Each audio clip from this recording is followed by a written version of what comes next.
नमस्कार सम्पूर्णमा यहाँ सम्पूर्णलाई वेलकम शुभ बिहानी।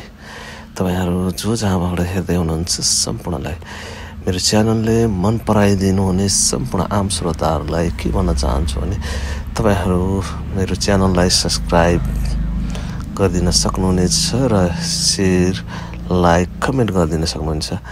हामीले सर्वप्रथम यो दूधबाट कसरी दही बन्छ र दहीबाट कसरी हामी घिउ निकाल्छौं भन्ने यो प्रोसेस हो। सर्वप्रथम भैँसीबाट दूध दुहेर हामी गाईबाट दूध दुहेर तताउँछौं। तताइसकेपछि दही बनाउँछौं, जमाउँछौं। दही जमाइसकेपछि हामीले यसै गरी हामी त्यो दहीलाई घिउमा निकाल्नको लागि हामी यो दही मात्ने काम गर्छौं। दही मत्ने काम यसरी गाउँघरमा देख्न सक्नुहुन्छ। जसरी बुवाले दही मत्नु भएको छ। अब यसबाट हामी घिउ निकाल्न सक्छौं।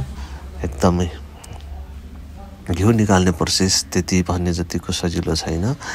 जसरी चुलोमा दूध उम्लिरहेको छ, यता बाले दही मथिराख्नु भएको छ। यसरी घिउलाई अलि ठोस बनाउनको लागि चिसो पानी हाल्नुपर्छ र हालिसकेपछि यसरी हामीले मत्नुपर्छ। ठेका यो आमै मत्दै हुनुहुन्छ र केही छिनमा लगभग दहीबाट घिउ रेडी भइसकेको हुन्छ र यसरी हामी गाउँघरमा ठेका मदानी अब यो लगभग घिउ बनिसकेको छ। घिउ अब रेडी भइसकेको छ। यसलाई कलेक्सन गर्ने तर्फ लाग्दै हुनुहुन्छ आमाले।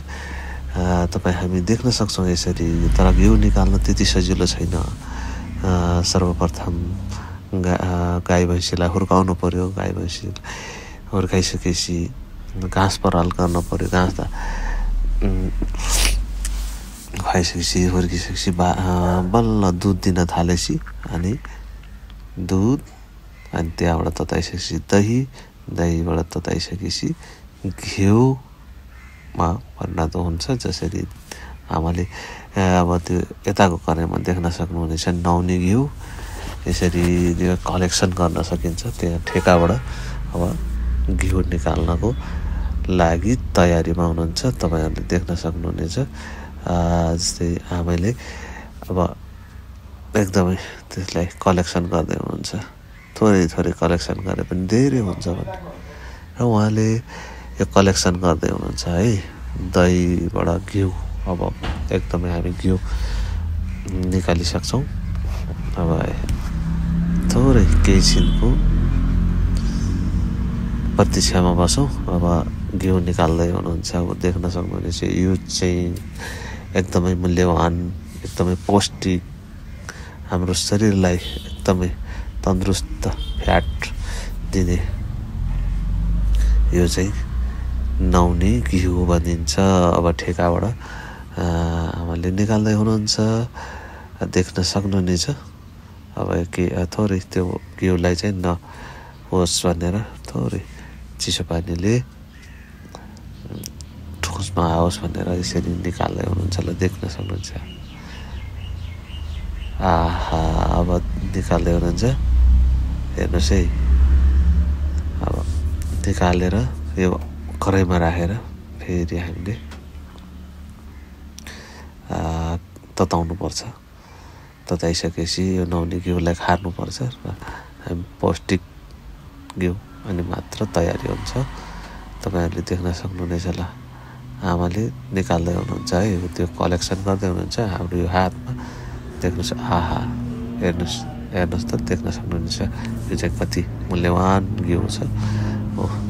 आमाले देखाउँदै हुनुहुन्छ। ल त्यति सजिलो छैन यो घिउ निकाल्नलाई। धेरै मेहनत छ, परिश्रम छ। अथक परिश्रमले हामी बल्ल यो मूल्यवान चीज प्राप्त गर्न सक्छौं। देख्न सक्नुहुन्छ। गाउँघरमा यसै गरी हामी ताजा घिउ, दूध, मही, दही सबै हाम्रो शरीरलाई चाहिने पौष्टिक तत्त्वहरू प्राप्त गर्न सक्छौं। गाई भैँसीबाट हामी यसरी प्राप्त गर्न सक्छौं। र तपाईहरुलाई पनि आफ्नो गाउँघरमा